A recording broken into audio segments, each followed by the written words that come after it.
आप देख रहे हैं सुदर्शन न्यूज।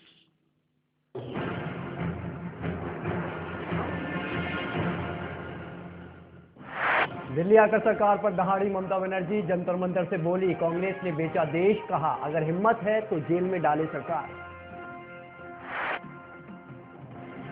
अब दिल्ली के बाद पटना और लखनऊ में ममता करेंगी रैली, एनडीए में शामिल होने की अटकलें हुई तेज, शरद यादव ने भी किया ममता का समर्थन। 28 अक्टूबर को कांग्रेस की महारैली, सोनिया प्रधानमंत्री करेंगे देश को संबोधित, दिल्ली में शीला दीक्षित ने गिनाई एफडीआई की अच्छाइयां। दिल्ली में अन्ना प्रेस से हुए मुखातिब, कहा साफ छवि वाले लोगों को देंगे समर्थन, आईएएस अधिकारियों को टीम में जोड़ेंगे अन्ना। अन्ना बोले अगर केजरीवाल कपिल सिब्बल के खिलाफ चुनाव लड़ेंगे तो देंगे समर्थन, कहा केजरीवाल का भी रास्ता सही, केजरीवाल कल करेंगे टीम का ऐलान। और किसकी इजाजत से सोनिया के विदेश यात्रा पर लुटाए गए 1800 करोड़, मोदी ने उठाया सवाल, दिग्विजय का पलटवार, कहा मोदी को सिखाया जाता है झूठ बोलने।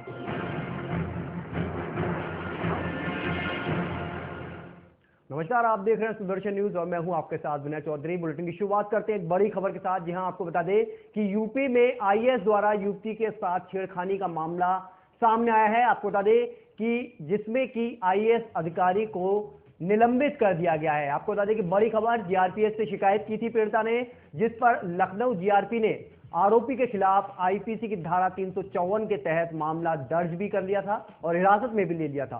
तो बड़ी खबर, आपको बता दें कि उत्तर प्रदेश के लखनऊ का यह मामला है और बड़ी खबर क्योंकि आईएएस अधिकारी है और उसको निलंबित किया गया है।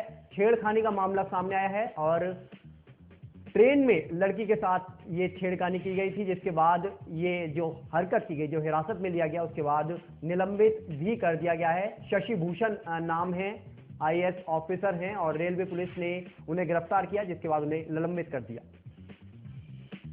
और ज्यादा जानकारी के लिए सीधे चलते हैं हमारे लखनऊ के संवाददाता क्रांति किशोर के पास। क्रांति, क्या कहेंगे यहाँ पर बड़ी खबर, क्योंकि अगर बात की जाए जो निलंबित किया गया है, उससे पहले की अगर बात की जाए तो यहाँ पर बयान सामने आया था इसी अफसर का कि उन्होंने कोई छेड़खानी नहीं की, तो उसको लेकर अटकलें लगाई जा रही थी कि ऐसा कोई बड़ा यहाँ पर फैसला देखने को नहीं मिलेगा। जी विनय, ये कल रात का लखनऊ मेल का पूरा मामला है। ये लखनऊ मेल दिल्ली से चल करके लखनऊ तक आती है, एक्सप्रेस ट्रेन है और इसी का ये पूरा घटना है। इसके एसी डिब्बे में विशेष सचिव तकनीकी शिक्षा श्री शशि भूषण इसमें यात्रा कर रहे थे और उसी में एक महिला यात्री यात्रा कर रही थी, जिसने उनके ऊपर छेड़छाड़ का आरोप लगाया। और छेड़छाड़ के बाद जब उसने लखनऊ जीआरपी में जब इसकी शिकायत की तो पहले जीआरपी ने इसको रफा दफा करने का प्रयास किया, लेकिन बाद में जब ये मामला काफी मीडिया वालों को संज्ञान में आया और ये काफी मामला तेजी से उछला, तो इसमें शशि भूषण गोयल की गिरफ्तारी हुई और शशि भूषण के उसके बाद में शशि भूषण को जब ये मामला मुख्यमंत्री की जानकारी में पहुंचा तो सरकार की छवि के प्रति बेहद संवेदनशील मुख्यमंत्री अखिलेश यादव ने उनको तत्काल प्रभाव से निलंबित कर दिया है। जी, लेकिन क्रांति किशोर जी, अगर बात की जाए जो आरोपी है शांति भूषण, इसकी तरफ से कोई प्रक्रिया सामने आई? क्योंकि अगर बात करें, जिस तरह से खबर आई थी उनकी तरफ से एक बयान ये आया था कि उन्होंने कोई छेड़खानी नहीं की। जी, अभी हमने प्रयास किया कि शशि भूषण से हम लोगों की बातचीत हो जाए, लेकिन शशि भूषण हम लोगों से उनसे संपर्क किन कारणों से नहीं हो पा रहा है। हम लगातार प्रयास में है कि हमारा संपर्क शशि भूषण से हो जाए और उनसे हम उस मामले की पूरी प्रतिक्रिया जान सके। लेकिन यहाँ पर एक सवाल ये उठता है क्रांति की, जिस तरह से ये छेड़खानी का मामला सामने आया, लगातार इस तरह के मामले सामने आते हैं, जीआरपी की एक बार फिर से सुरक्षा की पोल खोल दी है। जी, निश्चित रूप से जीआरपी की लापरवाही हमेशा से इसमें शामिल। लखनऊ मेल एक वीआईपी ट्रेन मानी जाती है और ये लखनऊ से दिल्ली और दिल्ली से लखनऊ इसका अप डाउन रहता है और इसमें ज्यादातर मंत्री और अधिकारी ही इसकी समय सारणी के सुविधा अनुसार इसमें वीआईपी लोग यात्रा करते हैं। और लेकिन इसमें भी इस तरीके की घटनाओं का सामने आना निश्चित रूप से दुर्भाग्यपूर्ण है और इस तरीके से घटनाएं इसमें लगातार सामने आ रही हैं। और सबसे बड़ा प्रश्न यह है कि जीआरपी इस तरीके की छोटी मोटी घटनाएं जो होती रहती है उनको दबाने का प्रयास करती है। यही कारण है कि ये इस तरीके की बड़ी बड़ी घटनाएं जो है वो सामने आ जाती हैं। जी, लेकिन यहाँ पर क्रांति क्या कहेंगे, एक तकनीकी शिक्षा विभाग के अधिकारी द्वारा इस तरह की घटनाओं को किस तरह से देखते हैं? जी, निश्चित रूप से ये जो शशि भूषण है वो 2001 बैच के आईएएस एंड डायरेक्ट आईएएस है और लखनऊ में विशेष सचिव टेक्निकल एजुकेशन महत्वपूर्ण पद है उस पर तैनात है। तो युवा अधिकारी हैं, उनके द्वारा इस तरीके की घटना कारित होना, यद्यपि अभी ये सिर्फ आरोप है, अभी इसमें कितनी सच्चाई है, कितनी इसमें कितना असत्यता है, इसमें ये जांच का विषय है और जांच के बाद ही पता लगेगा। लेकिन फिर भी सरकार की छवि को देखते हुए अखिलेश यादव ने, मुख्यमंत्री अखिलेश यादव ने उनको तत्काल प्रभाव से निलंबित कर दिया है। जी, तो क्या कहें कि इसीलिए निलंबित किया गया है कि कहीं ना कहीं अखिलेश यादव भी नहीं चाहते कि इस तरह की घटनाएं सामने आने की वजह से जो सरकार की छवि है और भी ज्यादा बिगड़े? मामले को तूल दिया जाता तो विपक्षी पार्टियां इस मामले को तूल देती हैं और कानून व्यवस्था की हालत वैसे ही उत्तर प्रदेश के अंदर एक क्वेश्चन मार्क उसके ऊपर लगा हुआ है। रोज किसी न किसी जनपद में कोई न कोई बड़ी वारदात हो जाती है। तो उस कारण से मुख्यमंत्री इस समय अपनी सरकार की छवि को लेकर के बेहद संजीदा है और इसलिए उन्होंने कोई भी बड़ा आरोप लगने से पहले ये कठोर कदम उठा लिया। चलिए, बहुत बहुत धन्यवाद क्रांति किशोर मिश्रा जी इस तमाम जानकारी के लिए। तो एक बड़ी खबर, क्योंकि आपको बता दी कि निलंबित किया गया है और घटना एक बहुत बड़ी घटना थी, जिस तरह से हमारे संवाददाता ने बताया कि रात की ये लखनऊ मेल की घटना है, जिसके बाद में ये एक्शन लिया गया है। आपको बता दें कि जीआरपी ने उन्हें हिरासत में लिया, जिसके बाद उनके खिलाफ कार्रवाई की गई और उन्हें निलंबित भी कर दिया गया।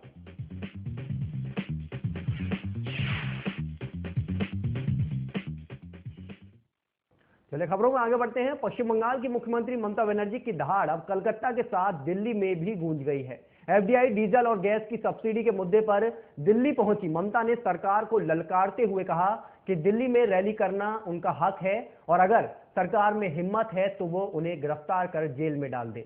ममता ने अपनी रैली को संबोधित करते हुए कहा कि वो देश की जनता के साथ हैं और उनके साथ ही रहेंगी। एफडीआई के आने से लोगों के रोजगार छिन जाएंगे और वो ऐसा होने नहीं देंगी। ममता के इस आंदोलन में उनका साथ देने और उनका मंच साझा करने पहुंचे एनडीए के संयोजक शरद यादव ने मंच पर ममता के तारीफों के पुल बांधते हुए कहा कि वो सचमुच में बंगाल की शेरनी हैं जो अब दिल्ली पहुंच गई हैं। शरद के ममता के मंच पर पहुंचने के साथ ही उनके एनडीए में शामिल होने की अटकलें और तेज हो गई हैं। हालांकि ममता इस बात से साफ तौर पर इनकार कर रही हैं। अब देखना होगा कि बंगाल की इस शेरनी का अगला कदम क्या होगा।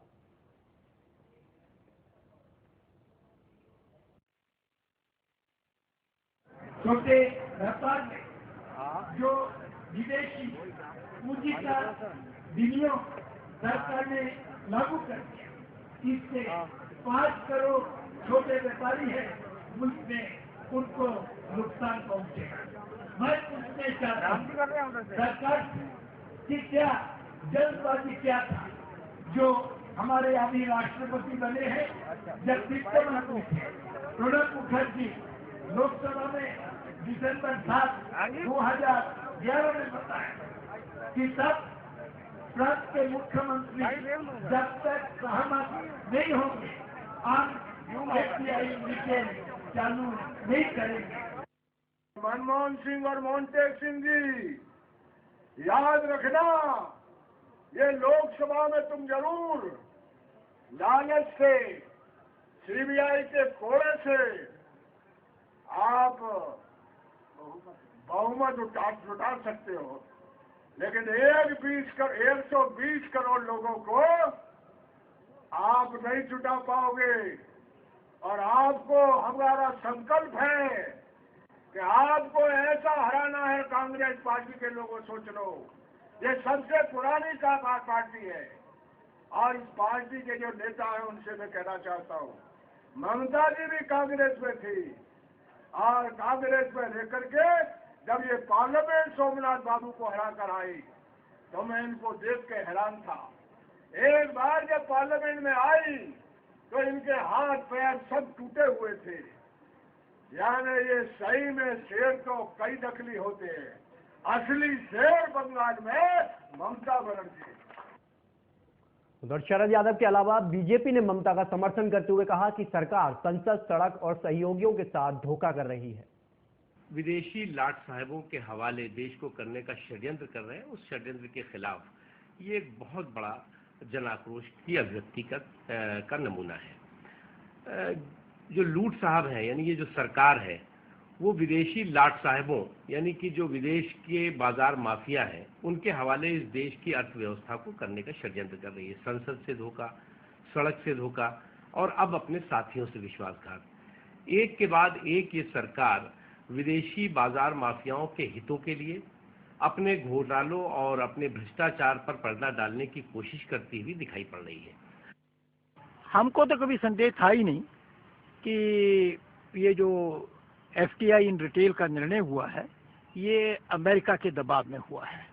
और अभी माननीय अडवाणी जी ने अपने ब्लॉग के अंदर जो 2002 का डॉक्टर मनमोहन सिंह के बयान को उद्धृत किया है, उसके बारे में जिक्र किया है, उससे स्पष्ट हो जाता है कि ये जो डॉक्टर मनमोहन सिंह की UPA की 2 सरकार ने निर्णय किया, ये ना केवल जनता के हितों का विरोधी निर्णय है, बल्कि प्रधानमंत्री जी की जो अपनी कन्विक्शन है, अपनी मान्यता है, जिस बात में विश्वास करते हैं, उसके भी खिलाफ है। और ये अमेरिका के दबाव में लिया हुआ निर्णय है। इस सबके बीच कांग्रेस ने अपना बचाव किया है। कांग्रेस का मानना है कि ममता FDI का विरोध करके किसानों का नुकसान कर रही है। तो आज जो ममता कर रही हैं वो एक तरह से इस देश के विकास का विरोध कर रही हैं। आने वाले किसानों के लिए जो बीच के मिडिल मैन FDI रिटेल आने से खत्म होंगे, एक तरह से उन बिचौलियों की वकालत कर रही हैं। और खुद ममता जी भूल क्यों रही है कि किसी जमाने में ममता जी ने खुद FDI रिटेल की वकालत किया था और आज उस FDI रिटेल को उन्होंने एक मुद्दा बनाया है। देखिए, ऐसी सोच ममता जी की है, सरकार की सोच है, देश की सोच है। FDI से आर्थिक स्थिति संभलेगी, देश के लोगों को फायदा पहुंचेगा। तो आज जहां एक तरफ FDI को लेकर ममता ने सरकार के खिलाफ मोर्चा खोला, तो वहीं दूसरी तरफ दिल्ली की मुख्यमंत्री शीला दीक्षित ने FDI के फायदे गिनाए। शीला दीक्षित का मानना है कि FDI से किसानों, व्यापारियों के साथ उपभोक्ताओं को भी फायदा होगा। आपको बता दें कि दिल्ली में शीला दीक्षित ने अपने आवास पर प्रेस कॉन्फ्रेंस आयोजित कर FDI के फायदे गिनाए। शीला दीक्षित ने के साथ ही वाणिज्य मंत्री आनंद शर्मा का कहना है कि FDI देश के हित में है। इसके अलावा 28 अक्टूबर को कांग्रेस एक रैली निकालने को तैयार है, जिसके जरिए कांग्रेस एक बार फिर जनता को समझाने की कोशिश करेगी। इस रैली में कांग्रेस के तमाम बड़े नेता शामिल होंगे। पक्ष में नहीं है तो पश्चिम बंगाल में लागू ना करें, पर हर राज्य की चुने हुई जो सरकारें हैं, चुने हुए मुख्यमंत्री दिल्ली की शीला जी हैं, हरियाणा के मुख्यमंत्री भूपी हुड्डा जी हैं, राजस्थान के अशोक गहलोत जी हैं, आंध्रा में है, महाराष्ट्र में है, जम्मू कश्मीर, उत्तराखंड, मणिपुर, आसाम, जिन सब ने इसके पक्ष में किया है, उनका भी उतना ही अधिकार है अपने राज्य के बारे में निर्णय करने का। अगर कोई विरोध में है, हम कोई ये नीति लालकृष्ण आडवाणी जी से और प्रकाश करात से समझ के नहीं बनाने वाले। चुनी हुई सरकार का अधिकार है नीति बनाना और हमने अपने अधिकार का इस्तेमाल किया। उसमें भी ये है कि आप नहीं इसको अपनाना चाहते तो नहीं अपनाइए, ये जहाँ सरकारों पर छोड़ दिया गया है, किसी पर जबरदस्ती नहीं की जा रही है, कोई जबरदस्ती नहीं की जा रही किसी पर। तो ये है वो रैली में समझाएंगे, लोग सुनेंगे, जिसमें वो गुमराह ना हो। प्रधानमंत्री जी बोलेंगे, सोनिया जी बोलेंगे, अन्य और लोग बोलेंगे, जिसमें आवाम को समझ आ जाए कि क्या हो रहा है, किस तरह का भविष्य की कल्पना कांग्रेस कल्पना ही नहीं कर रही है, लेकिन उसके प्रति काम भी करना है। तो कहीं ना कहीं कांग्रेस अपने फैसले को सही साबित करना चाह रही है, जिसे लेकर 28 अक्टूबर को रैली भी निकालेगी और बताएगी कि FDI से कितने फायदे हैं। फिलहाल यहाँ ब्रेक के लिए रुक रहे हैं, जल्द लौटते हैं।